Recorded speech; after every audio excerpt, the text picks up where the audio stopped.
पुष्पवासी लक्ष्मी का कभी अपमान मत कर देना, क्योंकि आगे चलकर के कुछ ऐसे ही कारणों से छठे मनवंतर में भगवान का वो मत्स्य अवतार, मोहिनी अवतार इत्यादि हुआ।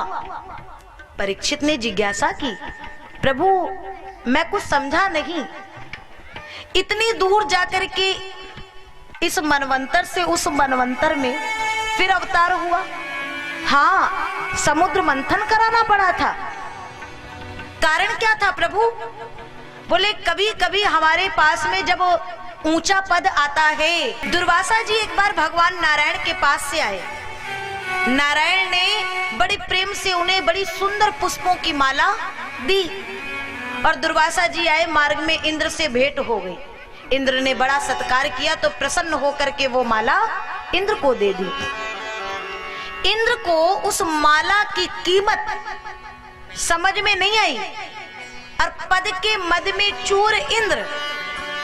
गोस्वामी जी ने मानस में लिखा है, नहीं को वस जन्मा जगमाही प्रभुता पाही जाहि मद नहीं।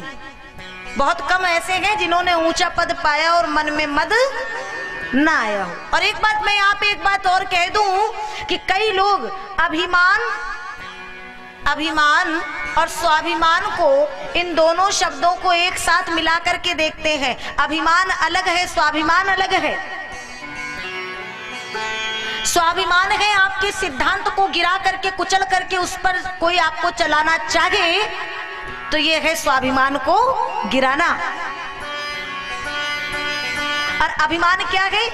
बेवजह हमारा ये देह, ये शरीर तक हमारा यहाँ नहीं है और कुछ पाने के बाद बेवजह हम शीश उठा के चलते हैं और सामने जितने भी जन हैं, कोई भी मिल जाए उसे एक कंकड़ पत्थर के बराबर जानते हैं और मन में माया का ऐसा संचार हो जाता है कि मद अत्यधिक बढ़ जाता है। बस वहीं से भगवान की कृपा हट जाती है। यह है अभिमान और स्वाभिमान का भेद। और मद बढ़ा, हाथी के गले में माल डाल दी। हाथी तो जड़वत है, नीचे माल डाली, पांव तले रौंद दी। दुर्वासा जी ने देखा इतना अभिमान, मैं श्राप देता हूं कि तू इसी पल इसी क्षण श्रीहीन हो जा। दैत्यों ने जैसे ही देखा ना, अब ये श्रीहीन हो गए, सारा का सारा राज्य ले लिया। अब देवता फिर रोते हुए आए भगवान के पास। भगवान ने देखा क्या हुआ, ऐसा ऐसा श्राप लगा है। तुम लोग रोज रोते हो, रोज आते हो, एक काम करते हैं, लक्ष्मी गई है ना तो कुछ ऐसा करते हैं कि समुद्र मंथन होगा और समुद्र मंथन के माध्यम से लक्ष्मी जी का प्रादुर्भाव होगा। फिर तुम्हारे पास में शीघ्र जल्दी लक्ष्मी की कमी नहीं रहेगी। और अमृत भी पी लेना, थोड़ा सा पान कर लेना।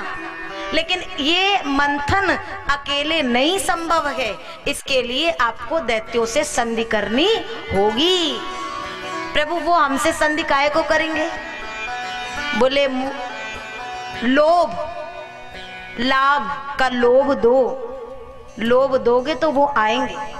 और जितने देवता हैं, बात जब आई सामने तो प्रभु ठीक है संधि करते हैं, बात करते हैं। लेकिन एक बात बताओ भाई, मंथन किसी पात्र में तो हो नहीं रहा है।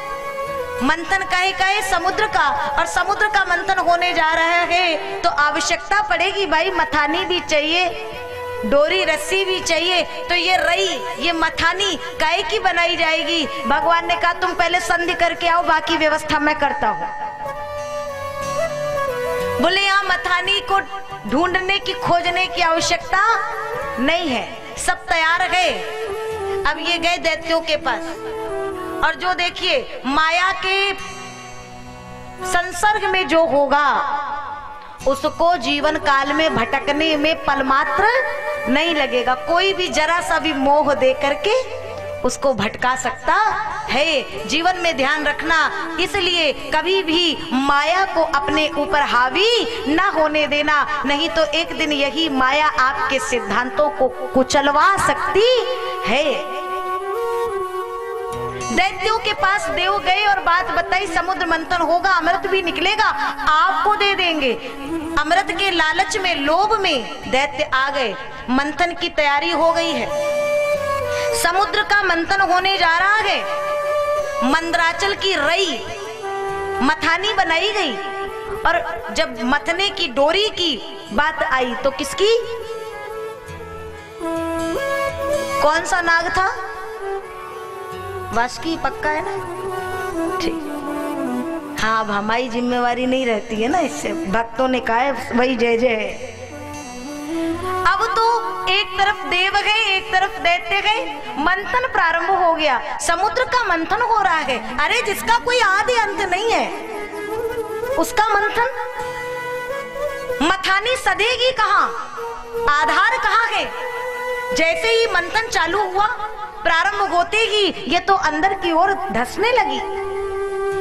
भगवान ने कहा, देवो चिंतित मत हो, मैं भीतर जाता हूं और इस मथानी को धारण करता हूं। क्या कर रहे हो प्रभु? मैं एक अवतार लेने जा रहा हूं। बोलिए कच्छप नारायण भगवान की जय। देवों ने कहा, प्रभु क्या कर रहे हो, रहने दो, कैसे भी हम लोग ये मंथन कर लेंगे आपकी पीठ पर। ये इतना बड़ा मंदराचल जब जाएगा प्रभु को कितना कष्ट होगा। कछुए की जो पीठ है, जो पृष्ठ भाग है, कहते बड़ा कठोर होता है ना। लेकिन एक बात बताइए, जो निचला भाग है वो कैसा होता है? अत्यंत कोमल। और जब भगवान की पृष्ठ भूमि पर मंदराचल रखा गया होगा तो भगवान को कितना कष्ट हुआ होगा निचले भाग की ओर।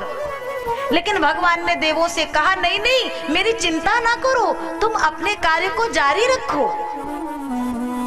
ये मेरे गोविंद का स्वभाव है, भक्तों की रक्षा करने के लिए, भक्तों को अभय देने के लिए प्रभु उनको कह देते हैं, तुम चिंतित मत हो, मैं तुम्हारे साथ हूं। ये इनका स्वभाव है। प्रारंभ हुआ मंथन, सर्वप्रथम जैसे ही मंथन हुआ तो निकला क्या? हलाहल विष। और जो ही हलाहल विष निकला तो अमृत तो सब पाना चाहते हैं, विष कौन पान करेगा? देव देव महादेव भूतात्मन भूत भावना। भगवान विश्वनाथ भोलेनाथ के पास में सभी गए, दोनों हाथ जोड़ करके प्रार्थना करते हैं, हे प्रभु सरकार रक्षा करें। सब किसी में इतनी सामर्थ्य नहीं है जो इस हलाहल का पान कर पाए, जरा आप कृपा करके। नमामि शमीशान निर्वाण रूपम विभुम व्यापकम ब्रह्म वेद स्वरूपम निजम निर्गुणम निर्विकल्पम निरीहम चिदाकाश माकाश वासम भजेहम। निराकार ओंकार मूलम तुरीयम गिरा ज्ञान गोतीतमीशम गिरीशम। जितने भक्त आज बैठे हैं, एक बार हृदय से भगवान विश्वनाथ का ध्यान कर लीजिए। जीवन की कोई ऐसी विपत्ति, कोई ऐसा प्रश्न और कोई ऐसा संकट नहीं है जो भगवान भोलेनाथ के द्वार पे जाओ और भगवान तुम्हें उससे मुक्त ना करें। और एक बात, भगवान भोलेनाथ का प्रदोष का जो उपवास है, जो व्रत है, जैसे नारायण की एकादशी, वैसे भगवान भोलेनाथ का यह प्रदोष हर वैष्णव को अपने जीवन काल में सतत रहना चाहिए। उसके जीवन में फिर कभी कोई विपत्ति जल्दी नहीं आती है, क्योंकि समस्त अमंगलों को जिसको कोई ना धारण करे, भगवान भोलेनाथ कहते मेरी ओर ले आओ। भोलेनाथ ने हलाहल विष को लिया है और एक श्वास में पान कर गए। जो ही पान किए, कंठ से नीचे विष जाने लगा। बोले हृदय में सीताराम विराजमान है, ये हलाहल उन्हें कितना कष्ट दे देगा, तो मैं नीचे नहीं ले जाऊंगा। वही कंठ में रख लिए, कंठ नीला पड़ गया। बोलिए नीलकंठ भगवान की। ये भगवान का स्वभाव है महाराज। भोलेनाथ स्वयं कष्ट सह लिए, लेकिन भगवान को कष्ट नहीं दे सकते।